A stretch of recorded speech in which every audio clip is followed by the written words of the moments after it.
ભાવ હોવો જોઈએ આપણે. હું તો કશું વધારે ખબર ના પડે તો ખોટા પપ્પા જોઈને આ જોઈ બાપજી તમે મારા માતા પિતા છો, મારો ધન છો, મારું જે કરો એ તમે છો. અને મા જેમ પોતાના બાળકને ખોળામાં રાખી માથા ઉપર હાથ મૂકી અને આશીર્વાદ આપે છે, બેટા આ જગતમાં તારું કલ્યાણ થઈ જાય એવા આશીર્વાદ તમે મને આપજો. એવું ઊંઘતી વખત કે દીવો અગરબત્તી વખત કરતે કો અને કદાચ દીવો અગરબત્તી કરવામાં તમને તકલીફ પડે તો દાંતણ તો બ્રશ તો હોવું કરતું હોય ને તો બ્રશ કરીને એમને અંજલિ આપીને આ જોડીને કોઈ બાપજી નહીં ના હું એ તો તમને બાપો ધણી નવડાવશી. અને ઉંમર થાય ને શરીર ખાટલામાં હોય ને આપણે કોમ કરી શકીએ અને હાથ પગ કોમ ના કરતા હોય તો પછી નાવા ધોવાનું એ વખત નાહ્યો હોય. માનો કે શારીરિક આપણે સ્વચ્છતા આપણી ના હોય તો કુટુંબ વાળા બીજા પોતું પોતું કરીને આપણને સ્વચ્છ રાખે.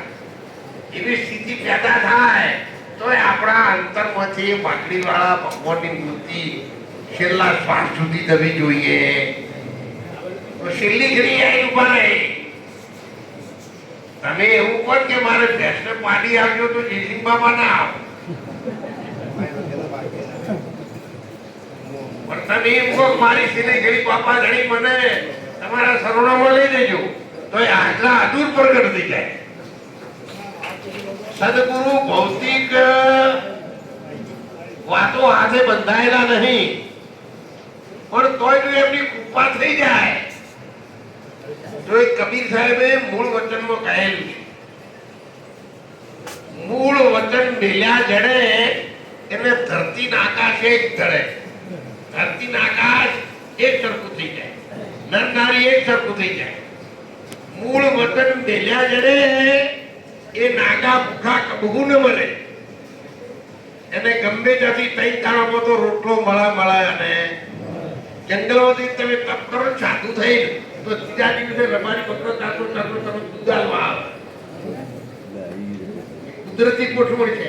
એટલે મૂળ વર્તનની ક્રિયા કરે એ નાગા ભૂખા કબૂર ન મળે. મૂળ વર્તનની ક્રિયા કરે એને પદમ લક્ષ્મી કુંઠ ભરે. આ તો આપણે હાલ વ્યવહારમાં જે લક્ષ્મી વાપરીએ ને એ તો ચોથા નંબરની લક્ષ્મી છે.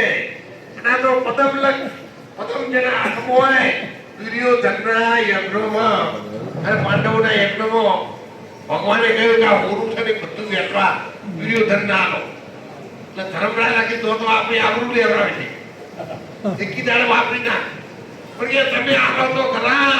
એ દુર્યોધનના હાથમાં પદમ એ દુર્યોધનને ખબર. મૃગની નાભીમાં કસ્તુરી હોય મૃગને ખબર નહીં. આપણામાં ચેતન આત્મા આટલા અદભુત પ્રગટ કરેલો છે એની આપણે પૂરેપૂરી ખબર રાખતા નહીં તો સદગુરુના શરણે જતા નહીં. આપણે ડરીએ છીએ, પીએ છીએ તો સદગુરુના શરણે જાવ શું થઈ જાય, શું કરવું પડશે, શું પાળવું પડશે. ના પાડીએ છીએ તો એ માનસિક હિંમત આવી જઈએ છીએ.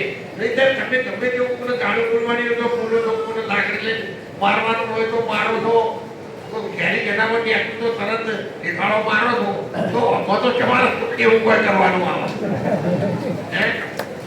આ તો તમે જાઓ તો સદગુરુ તમે સુખી જાઓ સદગુરુ બંધાય.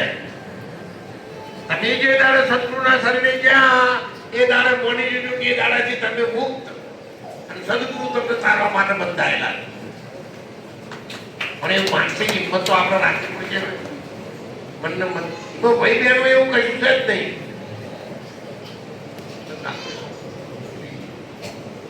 આમ ઉપર થઈ ગઈ